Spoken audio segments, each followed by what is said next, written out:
Be sure to like and subscribe. Today, we'll be talking to Mr. Victor Jones, the president of the Cobb County Young Democrats.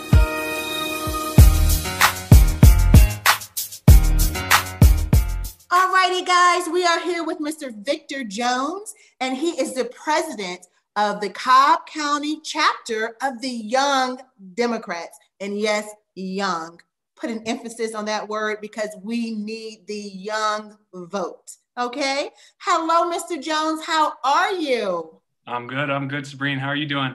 I'm doing wonderful. Thank you so much for speaking with me this evening. I am in awe of all of you young people getting out, getting energized and into the political process. We definitely need it. Now, I introduced you as the president of the Young Democratic Party of Cobb County. Can you tell us a little bit about what you do? Yeah, so I was elected pretty recently, and my main focus has been just expanding our membership and making sure that young people are getting involved and making sure that young people's voice is heard within the Democratic Party, especially here in Cobb County. So really, we like to use social media to keep people informed of what's going on. We find that's the most effective way to do it. And with COVID, you know, it really changed how we had to do things. Instead of in-person get-togethers, we kind of initiated some meet and greets with candidates, some virtual meet and greets, and just making sure that young Democrats get a chance to meet these people that represent them.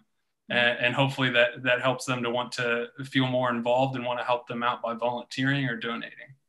Oh, wow. I was going to ask you that. How do you encourage young people to become more involved? So I guess making sure that they're involved in the process, they're meeting the officials, and I guess not being able to physically be in their presence, but at least being able to see them, to talk to them, to feel engaged. That's awesome. Yeah, and like having those one-on-one, like usually I would have a one-on-one with the candidate, and I would ask questions from the kind of our chapter. And I think just seeing that they're people just like us, you know, and like the way we can just talk and like have conversations, I think that's really effective in making them feel more connected to the candidates. Wow. Yes.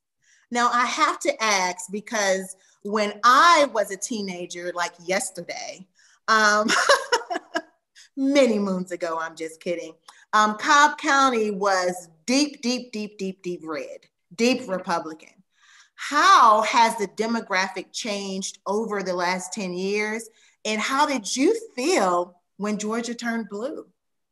Oh, yeah. I mean, Cobb County used to be Newt Gingrich's district. Mm-hmm. I mean, it's crazy how it's changed. I mean, I think it's just been becoming less of a suburb and more of a city. Mm-hmm. With Marietta, Smyrna, and Kennesaw. They're becoming bigger and bigger cities, becoming more urbanized and just more dense. And that comes with different needs. And I think that really just the outreach we've done and what the Democratic Party has done here in Cobb County, mm-hmm. Making sure that we established a Young Dems chapter here has really helped to expand that outreach and make sure that people are getting out the vote. Wow. How did you feel when Georgia turned blue? What did you do? What was the first thing you did?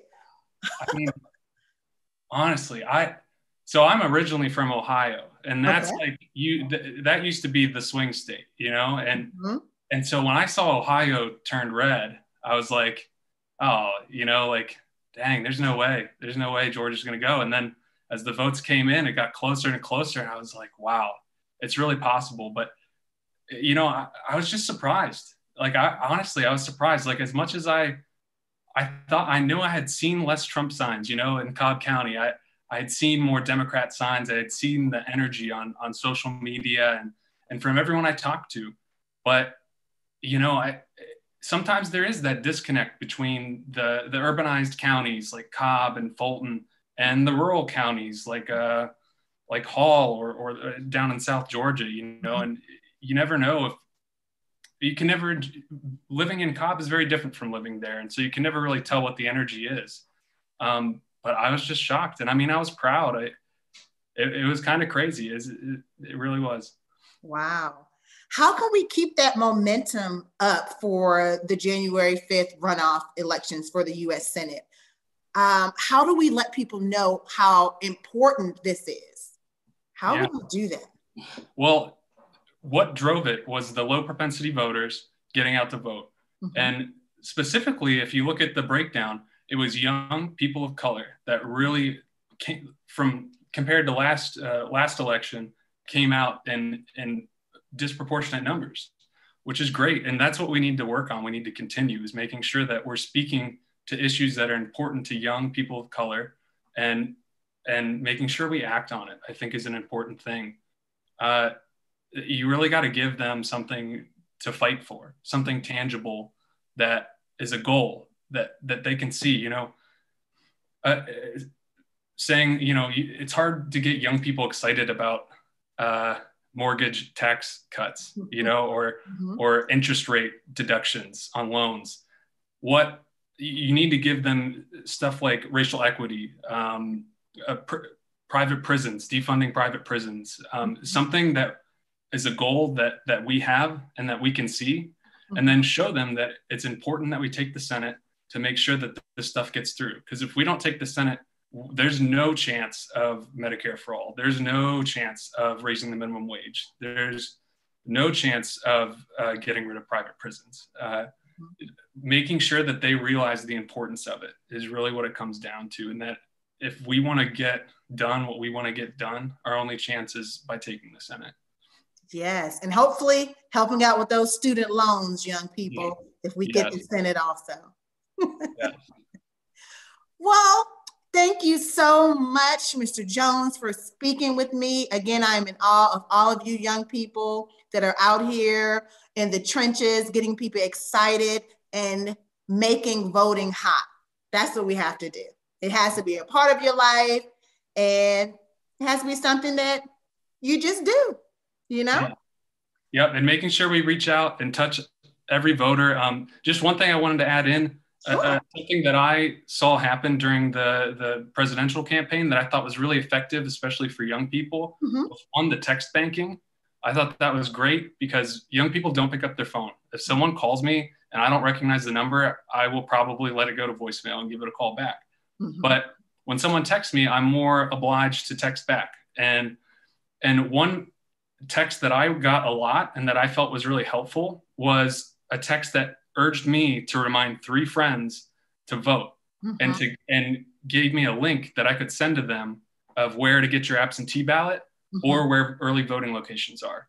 And I think that's something that we need to continue, because you're reaching out to one person, but you're potentially getting 4 votes out of that one contact.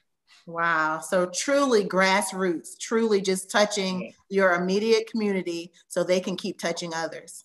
Yes. Wow. Yes. Well, thank you, Mr. Jones, again. And I look forward to seeing great things from you. Yes. Thank you so much for having me. Thank you. Bye-bye.